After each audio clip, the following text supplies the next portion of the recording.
Hello, and welcome to Family Folk Tales from the Nashville Public Library. I'm Susan Poulter, a librarian at the main library. Today I'll be reading the rest of The 7 Voyages of Sindbad the Sailor. This is part 6 of our stories from the Arabian Nights Entertainments, selected and edited by Andrew Lang.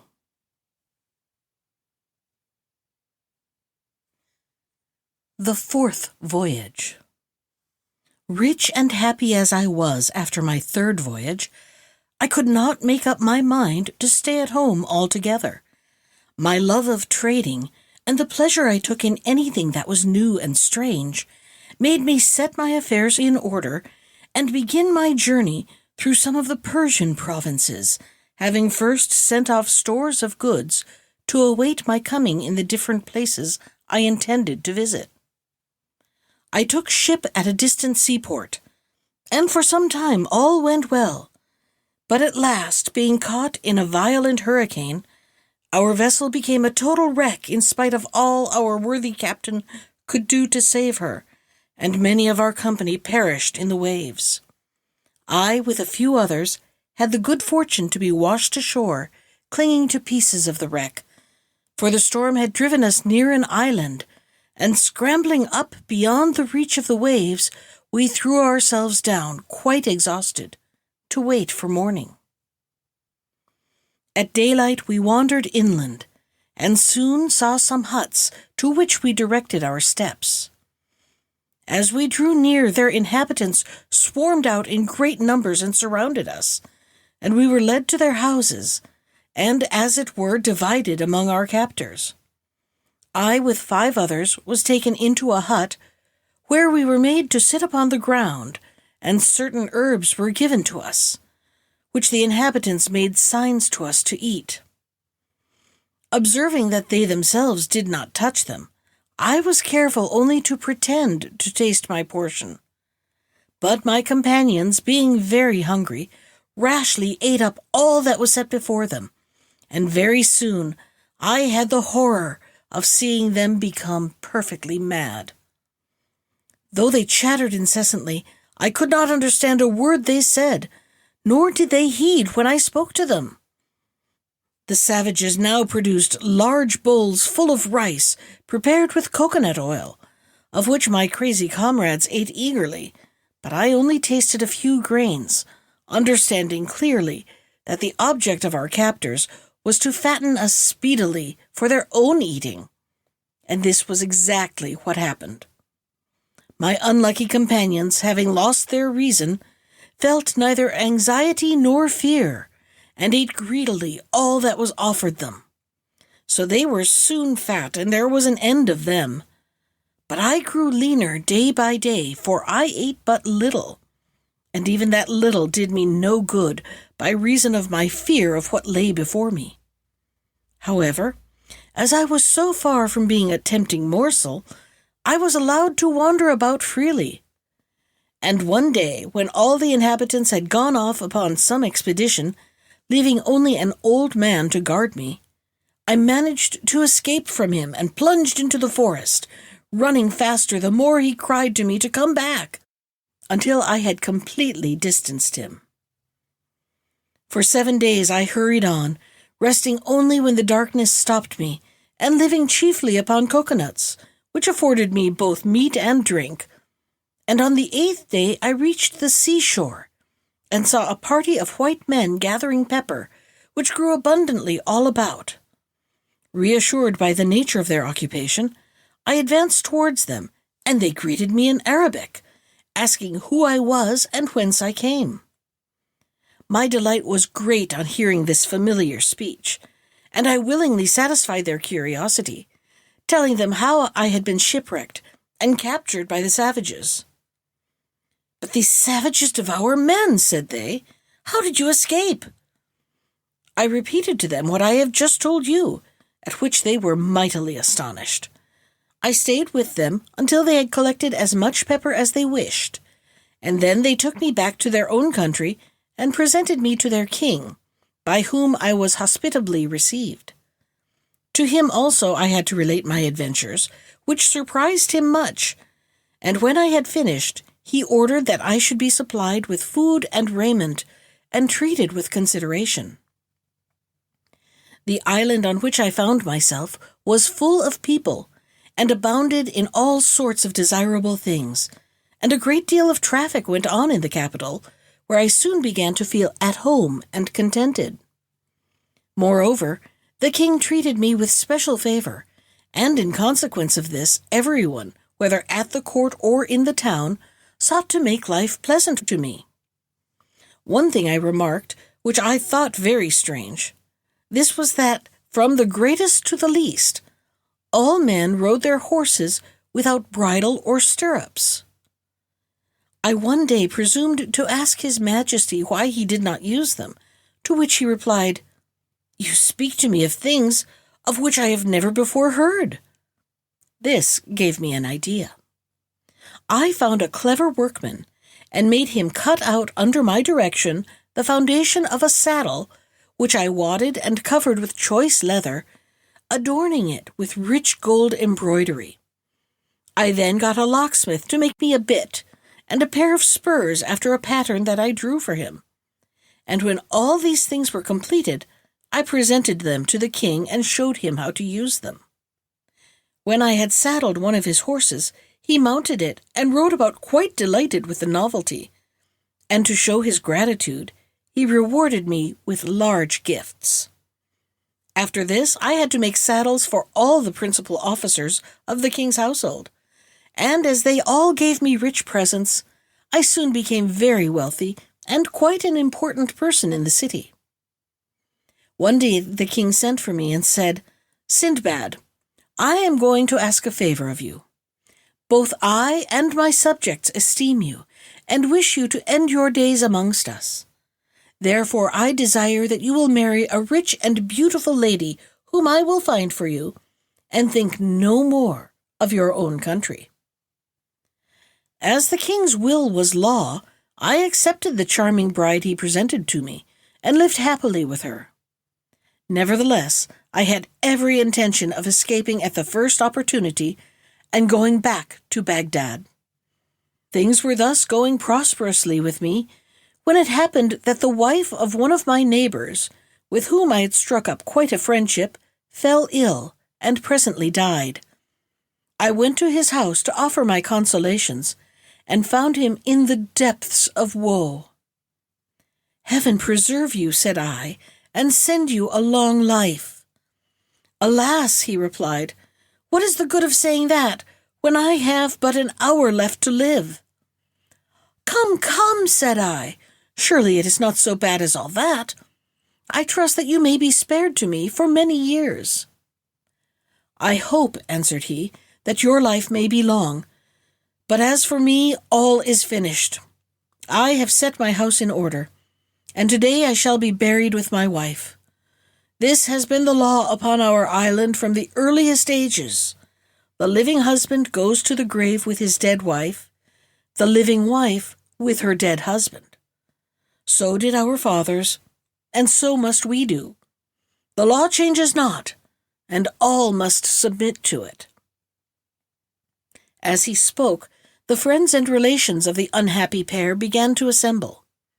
The body, decked in rich robes and sparkling with jewels, was laid upon an open bier, and the procession started, taking its way to a high mountain at some distance from the city, the wretched husband clothed from head to foot in a black mantle, following mournfully.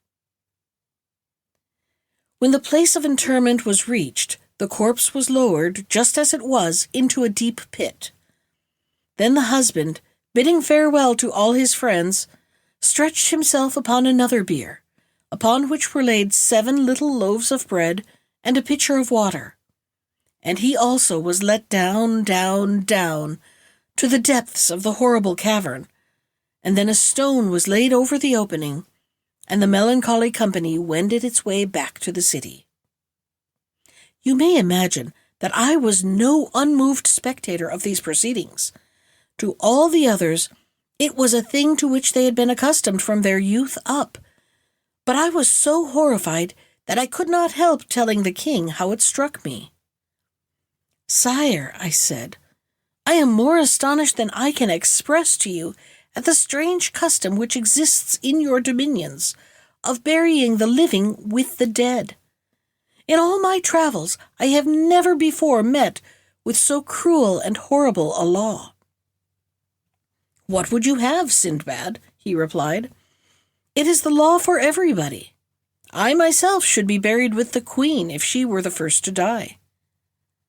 "But, your majesty," said I, "dare I ask if this law applies to foreigners also?" "Why, yes," replied the king, smiling, in what I could but consider a very heartless manner. "There are no exception to the rule if they have married in the country." When I heard this, I went home much cast down, and from that time forward my mind was never easy. If only my wife's little finger ached, I fancied she was going to die, and sure enough, before very long, she fell really ill, and in a few days breathed her last. My dismay was great, for it seemed to me that to be buried alive was even worse a fate than to be devoured by cannibals. Nevertheless, there was no escape. The body of my wife, arrayed in her richest robes and decked with all her jewels, was laid upon the bier. I followed it, and after me came a great procession headed by the king and all his nobles, and in this order we reached the fatal mountain, which was one of a lofty chain bordering the sea. Here I made one more frantic effort to excite the pity of the king and those who stood by, hoping to save myself even at this last moment. But it was of no avail. No one spoke to me. They even appeared to hasten over their dreadful task, and I speedily found myself descending into the gloomy pit with my 7 loaves and pitcher of water beside me. Almost before I reached the bottom, the stone was rolled into its place above my head, and I was left to my fate. A feeble ray of light shone into the cavern through some chink, and when I had the courage to look about me, I could see that I was in a vast vault, bestrewn with bones and bodies of the dead. I even fancied that I heard the expiring sighs of those who, like myself, had come into this dismal place alive.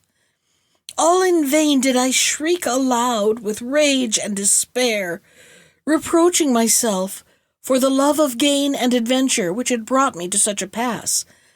But at length, growing calmer, I took up my bread and water, and wrapping my face in my mantle, I groped my way towards the end of the cavern, where the air was fresher. Here I lived, in darkness and misery, until my provisions were exhausted. But just as I was nearly dead from starvation, the rock was rolled away overhead, and I saw that a bier was being lowered into the cavern, and that the corpse upon it was a man. In a moment my mind was made up. The woman who followed had nothing to expect but a lingering death. I should be doing her a service if I shortened her misery. Therefore, when she descended, already insensible from terror, I was ready armed with a huge bone, one blow from which left her dead, and I secured the bread and water which gave me a hope of life. Several times did I have recourse to this desperate expedient, and I know not how long I had been a prisoner, when one day I fancied that I heard something near me, which breathed loudly. Turning to the place from which the sound came, I dimly saw a shadowy form which fled at my movement, squeezing itself through a cranny in the wall. I pursued it as fast as I could, and found myself in a narrow crack among the rocks, which I was just able to force my way. I followed it for what seemed to me many miles, and at last I saw before me a glimmer of light, which grew clearer every moment, until I emerged upon the seashore with a joy which I cannot describe. When I was sure that I was not dreaming, I realized that it was doubtless some little animal which had found its way into the cavern from the sea, and when disturbed had fled, showing me a means of escape which I could never have discovered for myself. I hastily surveyed my surroundings and saw that I was safe from all pursuit from the town. The mountains sloped sheer down to the sea, and there was no road across them. Being assured of this, I returned to the cavern and amassed a rich treasure of diamonds, rubies, emeralds, and jewels of all kinds which strewed the ground. These I made up into bales and stored them into a safe place upon the beach, and then waited hopefully for the passing of a ship. I had looked out for 2 days, however, before a single sail appeared, so it was with much delight that I at last saw a vessel not very far from the shore, and by waving my arms and uttering loud cries, succeeded in attracting the attention of her crew. A boat was sent off to me, and in answer to the questions of the sailors as to how I came to be in such a plight, I replied that I had been shipwrecked 2 days before, but had managed to scramble ashore with the bales which I pointed out to them. Luckily for me, they believed my story, and without even looking at the place where they found me, took up my bundles and rowed me back to the ship. Once on board, I soon saw that the captain was too much occupied with the difficulties of navigation to pay much heed to me, though he generously made me welcome, and would not even accept the jewels with which I offered to pay my passage. Our voyage was prosperous, and after visiting many lands and collecting in each place great store of goodly merchandise, I found myself at last in Baghdad once more with unheard-of riches of every description. Again I gave large sums of money to the poor and enriched all the mosques in the city, after which I gave myself up to my friends and relations, with whom I passed my time in feasting and merriment. Here Sindbad paused, and all his hearers declared that the adventures of his 4th voyage had pleased them better than anything they had heard before. Then they took their leave, followed by Hindbad, who had once more received 100 gold coins, and with the rest had been bidden to return next day for the story of the 5th voyage. When the time came, all were in their places, and when they had eaten and drunk of all that was set before them, Sindbad began his tale. The 5th voyage.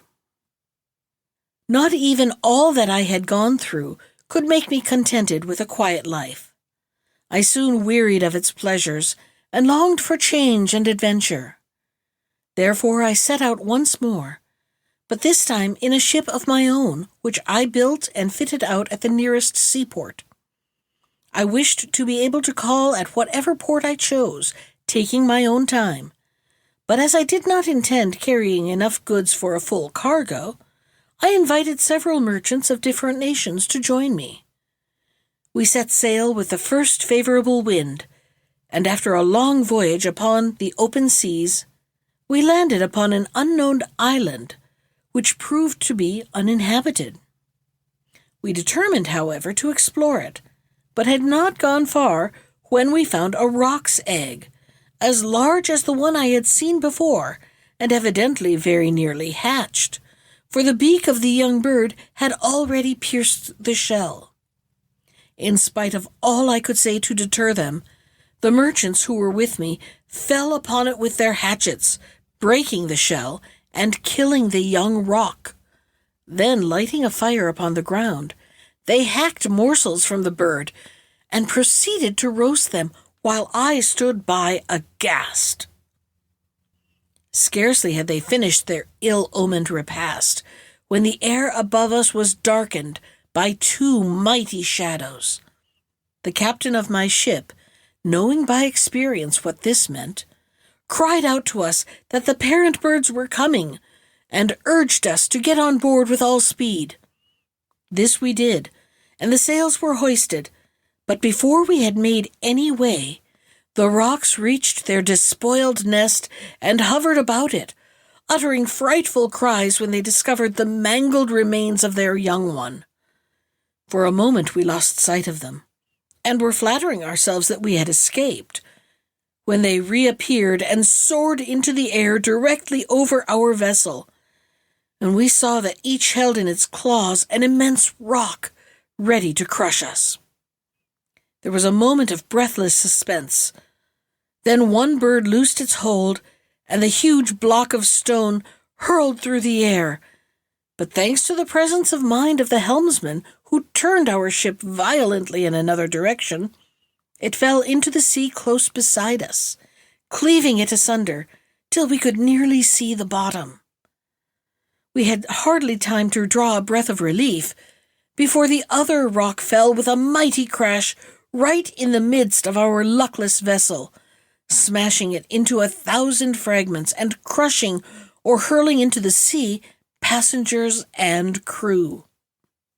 I myself went down with the rest, but had the good fortune to rise unhurt, and by holding on to a piece of driftwood with one hand and swimming with the other, I kept myself afloat and was presently washed up by the tide onto an island. Its shores were steep and rocky, but I scrambled up safely and threw myself down to rest upon the green turf.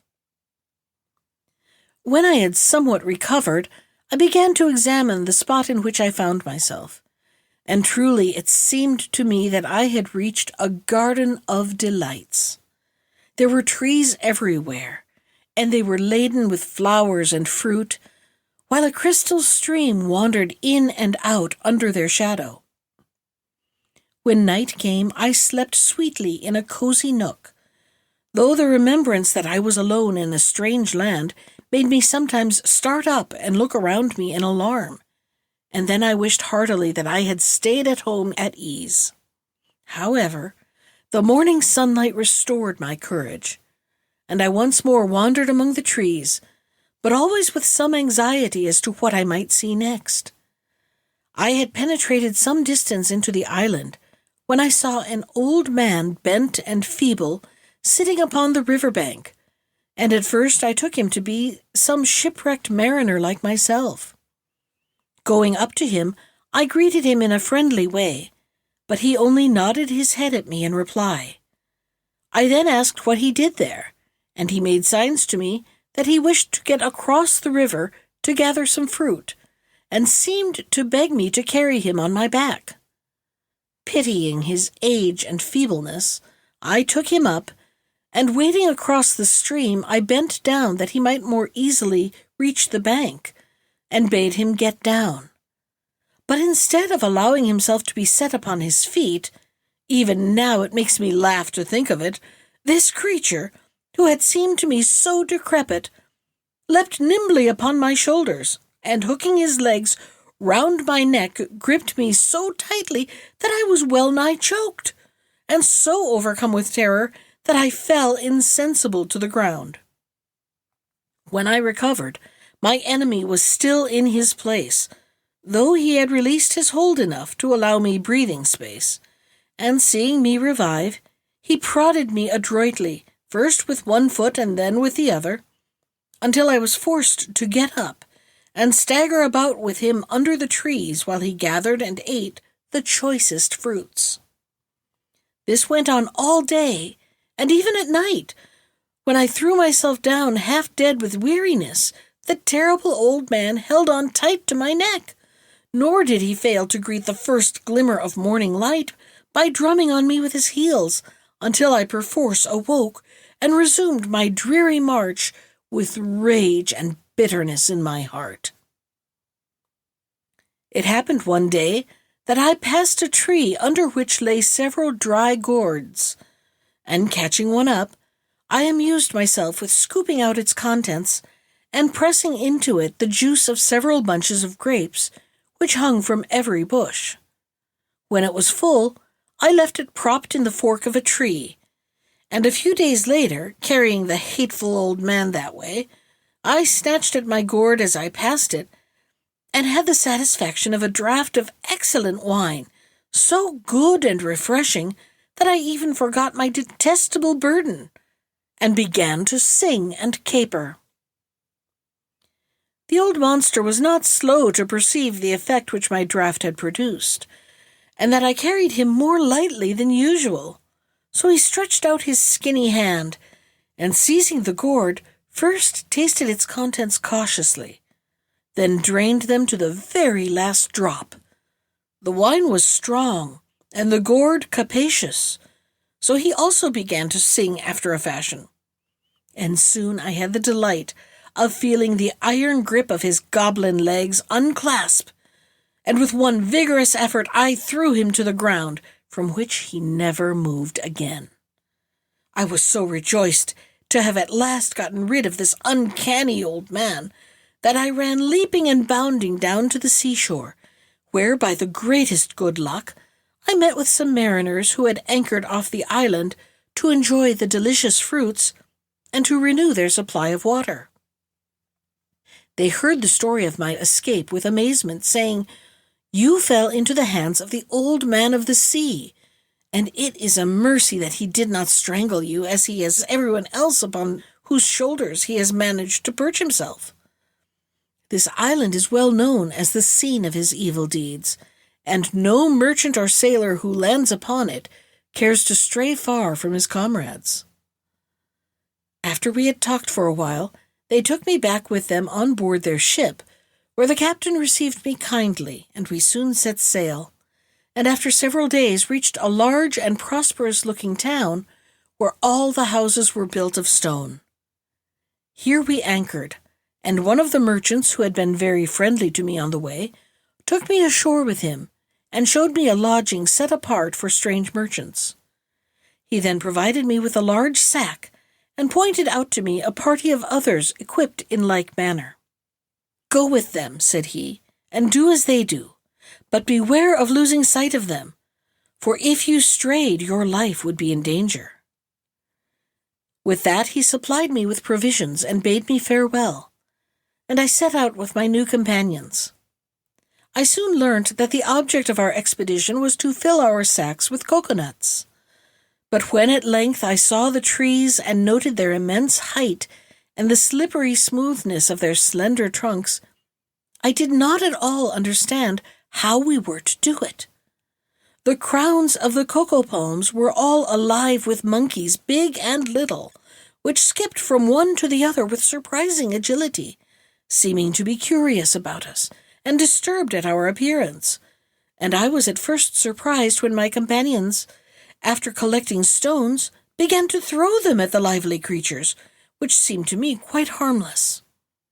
But very soon I saw the reason of it, and joined them heartily, for the monkeys, annoyed and wishing to pay us back in our own coin, began to tear the nuts from the trees and cast them at us with angry and spiteful gestures, so that after very little labor, our sacks were filled with the fruit which we could not otherwise have obtained.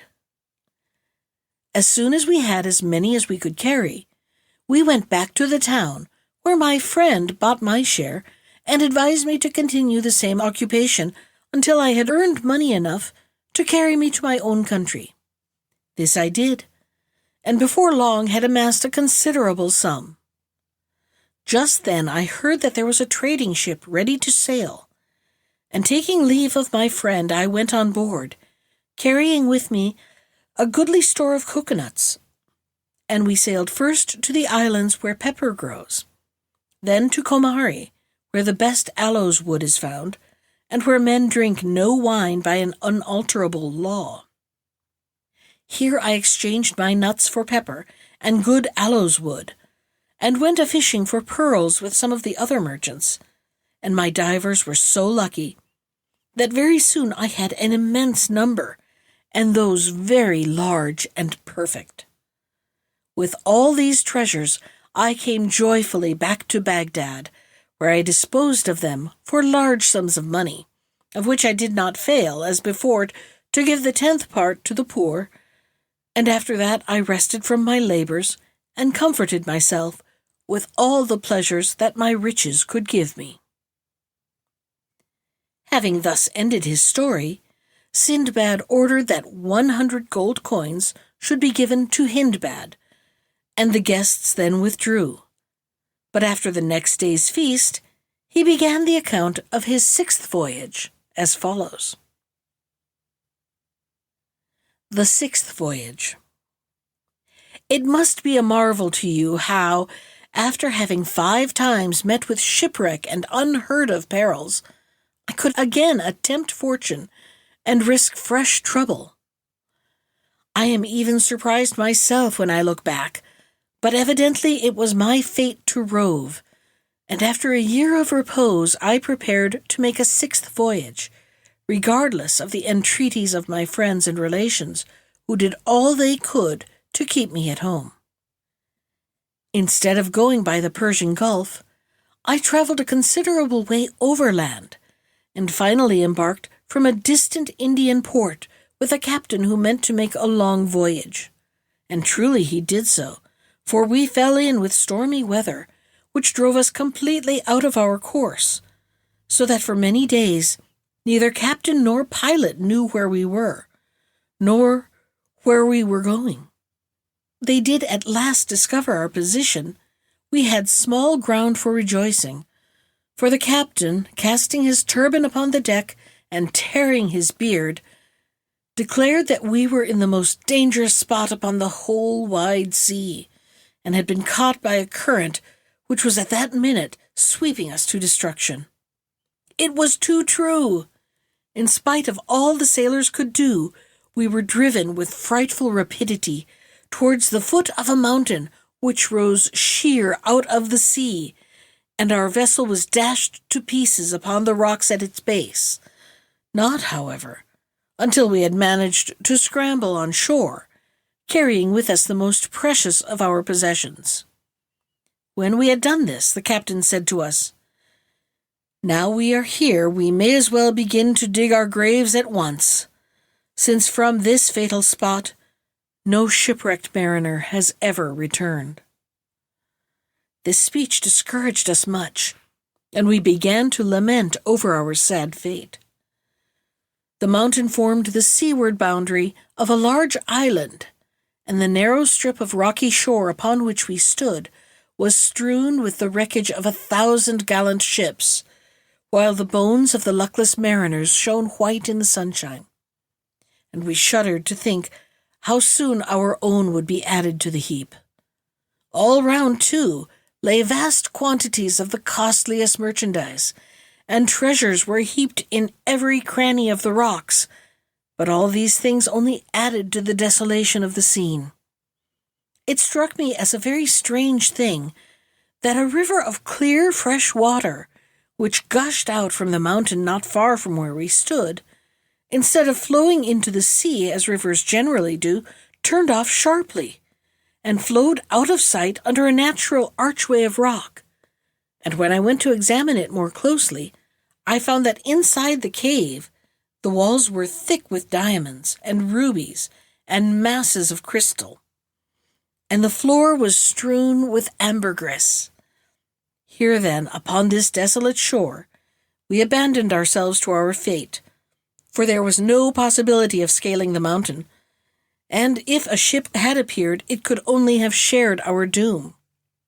The first thing our captain did was to divide equally amongst us all the food we possessed, and then the length of each man's life depended on the time he could make his portion last. I myself could live upon very little.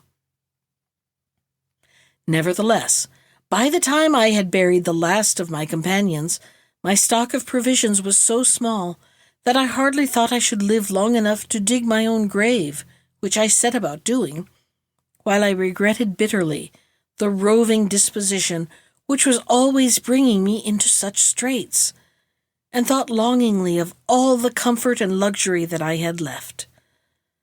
But luckily for me, the fancy took me to stand once more beside the river where it plunged out of sight into the depths of the cavern, and as I did so an idea struck me. This river, which hid itself underground, doubtless emerged again at some distant spot. Why should I not build a raft and trust myself to its swiftly flowing waters? If I perished before I could reach the light of day once more, I should be no worse off than I was now, for death stared me in the face, while there was always the possibility that, as I was born under a lucky star, I might find myself safe and sound in some desirable land. I decided at any rate to risk it, and speedily built myself a stout raft of driftwood with strong cords, of which enough and to spare lay strewn upon the beach. I then made up many packages of rubies, emeralds, rock crystal, ambergris, and precious stuffs, and bound them upon my raft, being careful to preserve the balance, and then seated myself upon it, having 2 small oars that I had fashioned laid ready to my hand, and loosed the cord which held it to the bank. Once out in the current, my raft flew swiftly under the gloomy archway, and I found myself in total darkness, carried smoothly forward by the rapid river. On I went, as it seemed to me, for many nights and days. Once the channel became so small that I had a narrow escape of being crushed against the rocky roof, and after that I took the precaution of lying flat upon my precious bales. Though I only ate what was absolutely necessary to keep myself alive, the inevitable moment came when, after swallowing my last morsel of food, I began to wonder if I must, after all, die of hunger. Then, worn out with anxiety and fatigue, I fell into a deep sleep, and when I again opened my eyes, I was once more in the light of day. A beautiful country lay before me, and my raft, which was tied to the riverbank, was surrounded by friendly-looking black men. I rose and saluted them, and they spoke to me in return, but I could not understand a word of their language. Feeling perfectly bewildered by my sudden return to life and light, I murmured to myself in Arabic, "Close thine eyes, and while thou sleepest, heaven will change thy fortune from evil to good." One of the natives who understood this tongue then came forward, saying, "My brother, be not surprised to see us. This is our land, and as we came to get water from the river, we noticed your raft floating down it, and one of us swam out and brought you to the shore. We have waited for your awakening. Tell us now whence you come, and where you were going by that dangerous way." I replied that nothing would please me better than to tell them, but that I was starving and would fain eat something first. I was soon supplied with all I needed, and having satisfied my hunger, I told them faithfully all that had befallen me. They were lost in wonder at my tale when it was interpreted to them, and said that adventures so surprising must be related to their king only by the man to whom they had happened. So, procuring a horse, they mounted me upon it, and we set out, followed by several strong men carrying my raft just as it was upon their shoulders. In this order, we marched into the city of Sindbad, where the natives presented me to their king, whom I saluted in the Indian fashion, prostrating myself at his feet and kissing the ground. But the monarch bade me rise and sit beside him, asking first what was my name. "I am Sindbad," I replied, "whom men call the sailor, for I have voyaged much upon the seas." "And how come you here?" asked the king. I told my story, concealing nothing, and his surprise and delight were so great that he ordered my adventures to be written in letters of gold and laid up in the archives of his kingdom. Presently my raft was brought in, and the bales opened in his presence, and the king declared that in all his treasury there were no such rubies and emeralds as those which lay in great heaps before him. Seeing that he looked at them with interest, I ventured to say that I myself and all that I had were at his disposal. But he answered me, smiling, "Nay, Sindbad, heaven forbid that I should covet your riches. I will rather add to them, for I desire that you shall not leave my kingdom without some tokens of my good will." He then commanded his officers to provide me with a suitable lodging at his expense, and sent slaves to wait upon me and carry my raft and my bales to my new dwelling place. You may imagine that I praised his generosity and gave him grateful thanks, nor did I fail to present myself daily in his audience chamber, and for the rest of my time I amused myself in seeing all that was most worthy of attention in the city. The island of Sindbad being situated on the equinoctial line, the days and nights there are of equal length. The chief city is placed at the end of a beautiful valley, formed by the highest mountain in the world, and which is in the middle of the island. I had the curiosity to ascend to its very summit, for this was the place to which Adam was banished out of paradise. Here are found rubies and many precious things, and rare plants grow abundantly, with cedar trees and cocoa palms. On the seashore and at the mouths of the rivers, the divers seek for pearls, and in some valleys diamonds are plentiful. After many days I petitioned the king that I might return to my own country, to which he graciously consented. Moreover, he loaded me with rich gifts, and when I went to take leave of him, he entrusted me with a royal present and a letter to the commander of the faithful, our sovereign lord, saying, "I pray you give these to the Caliph Harun al-Rashid, and assure him of my friendship."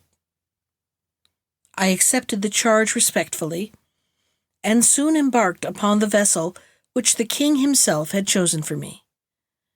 The king's letter was written in blue characters upon a rare and precious skin of yellowish color, and these were the words of it. "The king of the Indies, before whom walk 1,000 elephants, who lives in a palace of which the roof blazes with 100,000 rubies, and whose treasure house contains 20,000 diamond crowns, to the Caliph Harun al-Rashid sends greeting. Though the offering we present to you is unworthy of your notice, we pray you to accept it as a mark of the esteem and friendship which we cherish for you, and of which we gladly send you this token, and we ask of you a like regard if you deem us worthy of it. Adieu, brother." The present consisted of a vase carved from a single ruby, 6 inches high and as thick as my finger.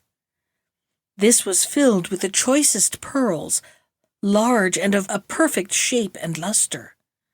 Secondly, a huge snakeskin with scales as large as a gold coin, which would preserve from sickness those who slept upon it.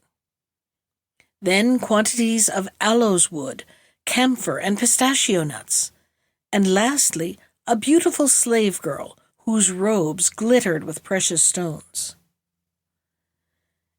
After a long and prosperous voyage, we landed at Balsara, and I made haste to reach Baghdad, and taking the king's letter, I presented myself at the palace gate, followed by the beautiful slave and various members of my own family, bearing the treasure. As soon as I had declared my errand and I was conducted into the presence of the Caliph, to whom, after I had made my obeisance, I gave the letter and the king's gift. And when he had examined them, he demanded of me whether the Prince of Sindbad was really as rich and powerful as he claimed to be.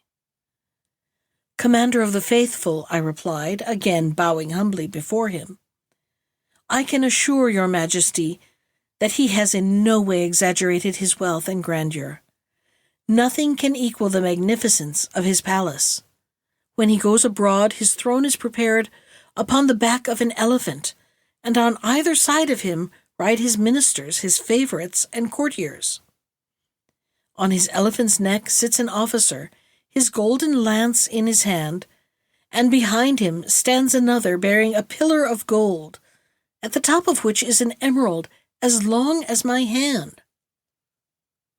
1,000 men in cloth of gold, mounted upon richly caparisoned elephants, go before him, and as the procession moves onward, the officer who guides his elephant cries aloud, "Behold the mighty monarch, the powerful and valiant Sultan of the Indies, whose palace is covered with 100,000 rubies, who possesses 20,000 diamond crowns.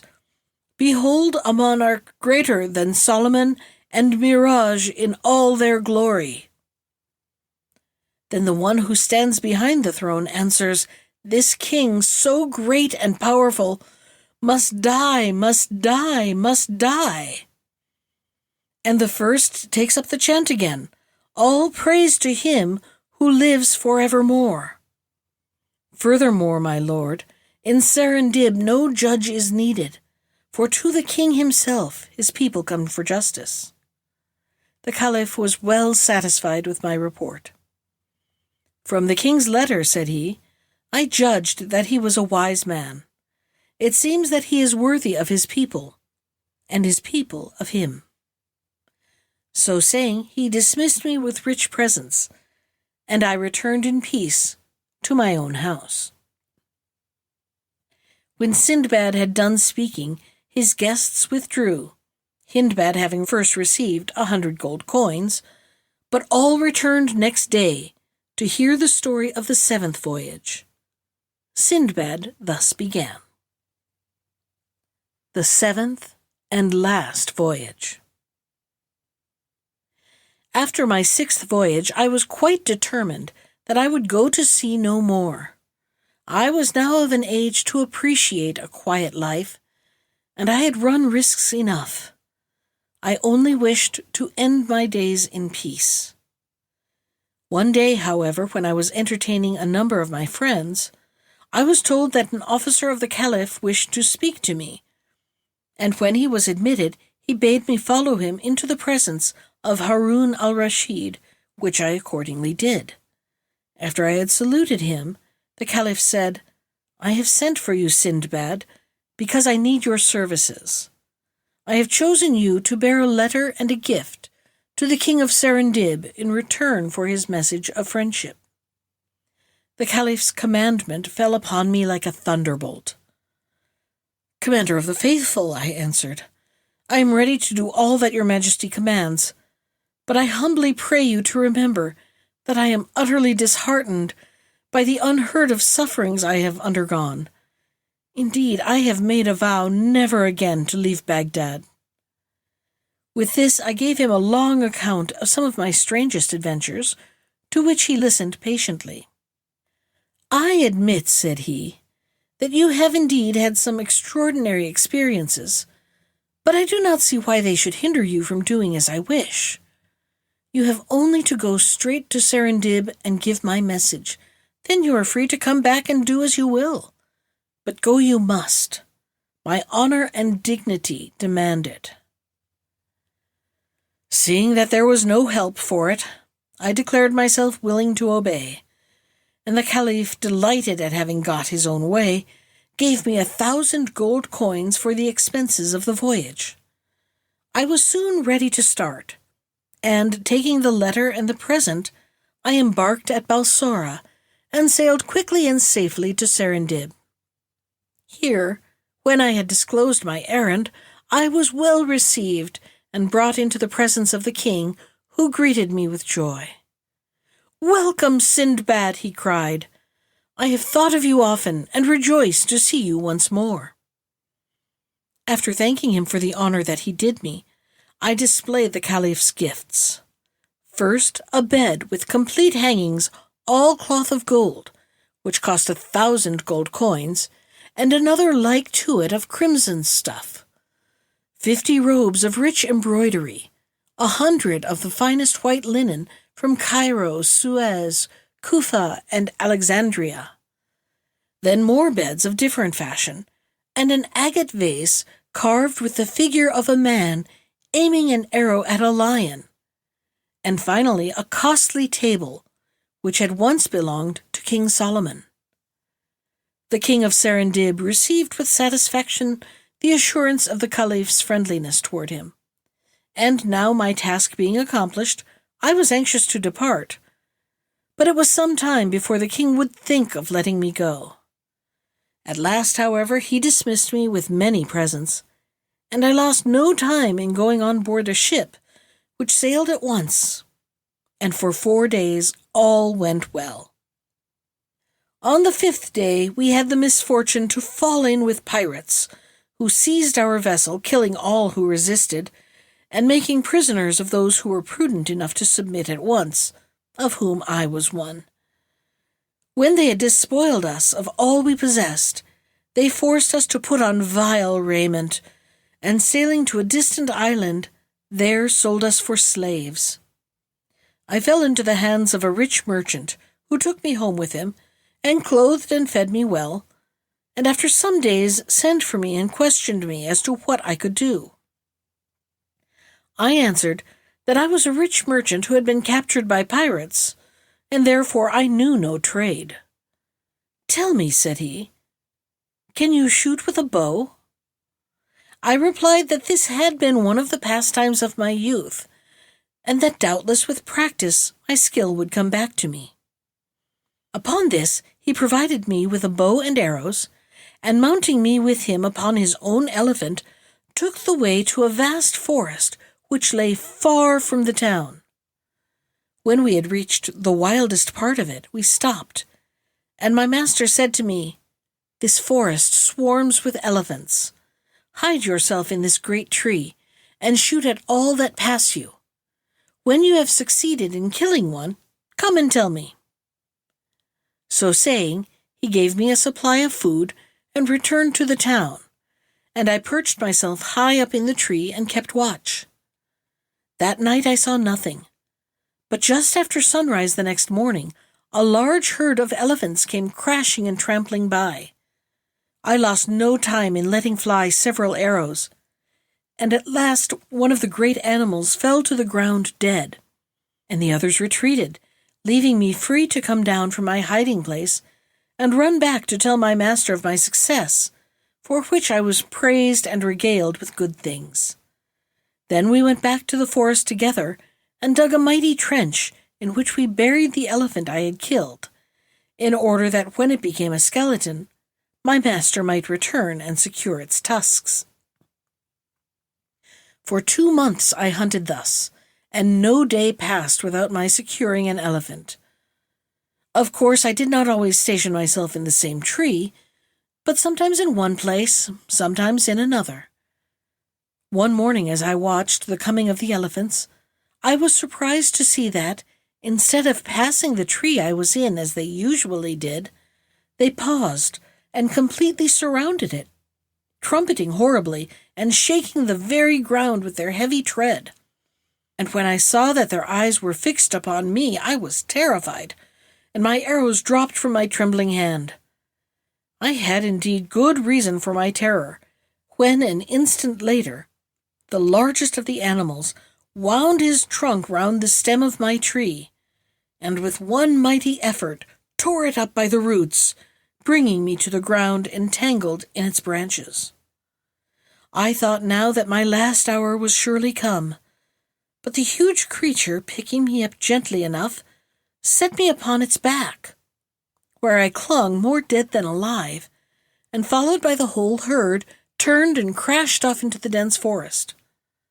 It seemed to me a long time before I was once more set upon my feet by the elephant, and I stood as if in a dream, watching the herd, which turned and trampled off in another direction, and were soon hidden in the dense underwood.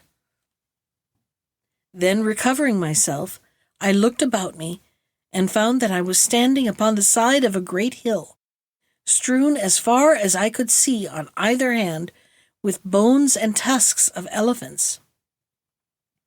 "This, then, must be the elephants' burying place," I said to myself, "and they must have brought me here that I might cease to persecute them, seeing that I want nothing but their tusks, and here lie more than I could carry away in a lifetime." Whereupon I turned and made for the city as fast as I could go, not seeing a single elephant by the way, which convinced me that they had retired deeper into the forest to leave the way open to the ivory hill, and I did not know how sufficiently to admire their sagacity. After a day and a night, I reached my master's house, and was received by him with joyful surprise. "Ah, poor Sindbad," he cried, "I was wondering what could have become of you. When I went to the forest, I found the tree newly uprooted and the arrows lying beside it, and I feared I should never see you again. Pray tell me how you escaped death." I soon satisfied his curiosity, and the next day we went together to the Ivory Hill, and he was overjoyed to find that I told him nothing but the truth. When we had loaded our elephant with as many tusks as it could carry and were on our way back to the city, he said, "My brother, since I can no longer treat as a slave one who has enriched me thus, take your liberty, and may heaven prosper you. I will no longer conceal from you that these wild elephants have killed numbers of our slaves every year. No matter what good advice we gave them, they were caught sooner or later. You alone have escaped the wiles of these animals, and therefore you must be under the special protection of heaven. Now through you the whole town will be enriched, and without further loss of life. Therefore you shall not only receive your liberty, but I will also bestow a fortune upon you." To which I replied, "Master, I thank you, and wish you all prosperity. For myself, I only ask liberty to return to my own country." "It is well," he answered. "The monsoon will soon bring the ivory ships hither. Then I will send you on your way with somewhat to pay your passage." So I stayed with him till the time of the monsoon, and every day we added to our store of ivory till all his warehouses were overflowing with it. By this time the other merchants knew the secret, but there was enough and to spare for all. When the ships at last arrived, my master himself chose the one in which I was to sail, and put on board for me a great store of choice provisions, also ivory in abundance, and all the costliest curiosities of the country, for which I could not thank him enough. And so we parted. I left the ship at the first port we had come to, not feeling at ease upon the sea, after all that had happened to me by reason of it, and having disposed of my ivory for much gold, I bought many rare and costly presents, and I loaded my pack animals and joined a caravan of merchants. Our journey was long and tedious, but I bore it patiently, reflecting that at least I had not to fear tempests, nor pirates, nor serpents, nor any of the other perils from which I had suffered before, and at length we reached Baghdad. My first care was to present myself before the Caliph, and give him an account of my embassy. He assured me that my long absence had disquieted him much, but he had nevertheless hoped for the best. As to my adventure among the elephants, he heard it with amazement, declaring that he could not have believed it had not my truthfulness been well known to him. By his orders, this story and the others I had told him were written by his scribes in letters of gold and laid up among his treasures. I took my leave of him, well satisfied with the honors and rewards he bestowed upon me, and since that time I have rested from my labors and given myself up wholly to my family and my friends. Thus Sindbad ended the story of his 7th and last voyage, and turning to Hindbad he added, "Well, my friend, and what do you think now? Have you ever heard of anyone who has suffered more, or had more narrow escapes than I have? Is it not just that I should now enjoy a life of ease and tranquillity?" Hindbad drew near, and kissing his hand respectfully, replied, "Sir, you have indeed known fearful perils. My troubles have been nothing compared to yours. Moreover, the generous use you make of your wealth proves that you deserve it. May you live long and happily in the enjoyment of it."